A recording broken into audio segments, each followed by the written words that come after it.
Hey y'all, it's Kate from the Literary Apothecary, and today we're going to finish up the book battle of 2021 to find out what was my favorite read from last year in 2021. So I also want to say, before we get started on these next couple rounds, the last rounds, that if you've missed any of our previous rounds, I think it was round 2, round 1, round 2, round 3, I'll have the links down below because they're so much fun. You got to watch them to see what happens in the later rounds if you want. If you don't want to, then that's fine too. You can just jump ahead to the end. But I just wanted to put that note in before we get started. So just in case you did want to watch the previous rounds, the links will be down in the description below. Right now we're up to round 5, and this is the top 8 books according to our book battle of 2020 that I read in 2021.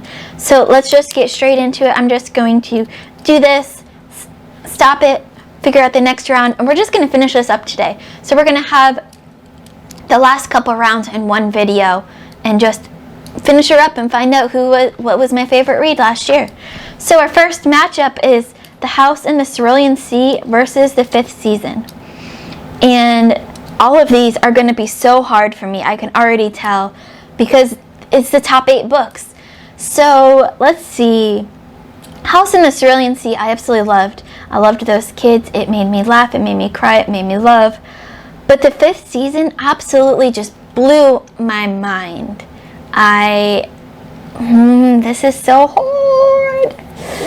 I'm going with Fifth Season. I have to make these quick decisions or else I'll sit here forever and do it.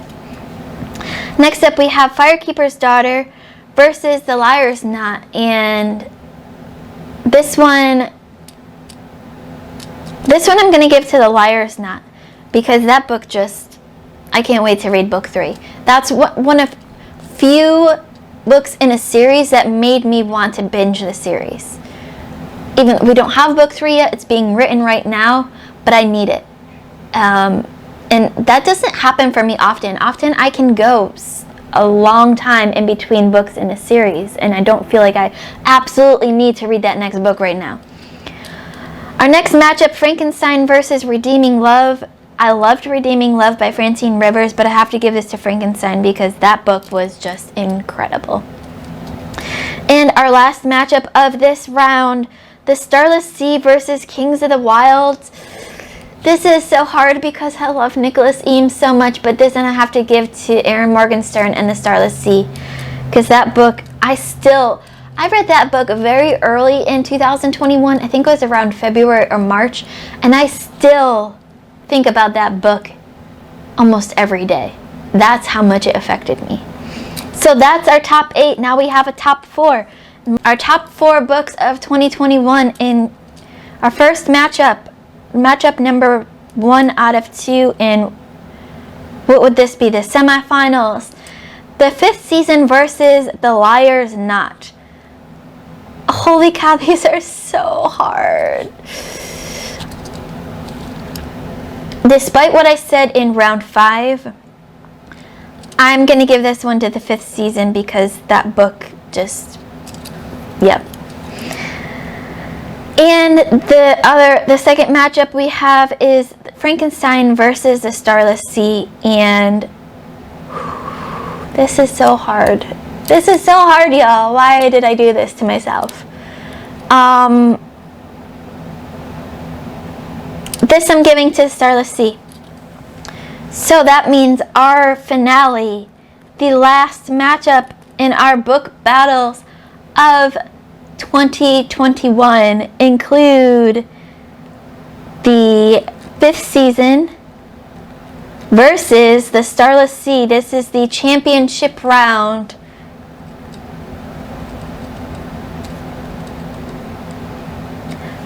Who is it gonna be? This I give to the winner of our book battle of 2021 for my favorite read from last year. I'm giving to The Starless Sea by Erin Morgenstern because I still think about that book today, and when I finish I wanted each one of those character stories as spin-offs, whereas The Fifth Season I wanted to continue that series but not necessarily learn everything about every one of those characters. So our winner for this year's book battle of 2021 is also, yes, Starless Sea by Erin Morgenstern is our winner. I absolutely adored that book so much. I wanted to reread it as soon as I finished reading it. I knew it was going to be an annual reread. I have to find out where this year in 2022 I will be able to fit it in, but this book was absolutely amazing. What better book to have as my favorite read of 2021 than a book about books, a book about stories. It was so beautifully well written. It was amazing. I absolutely loved it. So congratulations to Starless Sea by Erin Morgenstern. I know that'll make some people very, very happy. Now, the last thing I want to do on this video is give out a shout out to an honorable mention that somehow I left off. Out of all of these 90-something books, I only left off one, so I'm pretty impressed by that. But this was a really good one. The Only Good Indians by Stephen Graham Jones. Sorry that I left this off. I know a lot of people were looking for this, but this book I really enjoyed, and I imagine it probably would have made it pretty far, but maybe not to the absolute end. So honorable mention goes to The Only Good Indians. So like I said, let me know in the comments below which decisions surprised you, which ones you agreed with. What were the controversies here? I know there's some controversies in any of these kinds of videos, so let me know down in the description below. This was so much fun to do, y'all. I had a blast doing this, even though some of these decisions were incredibly hard and basically the flip of a coin. They could go either way. It was a ton of fun, so maybe I'll do it again this year for this year's reads. As always, my Patreon and my Discord information will be in the description below. Don't forget to like, comment, subscribe, and hit that notification bell so you get notified every time I have a new video coming out. Keep reading, and I love y'all to the moon and back. Bye.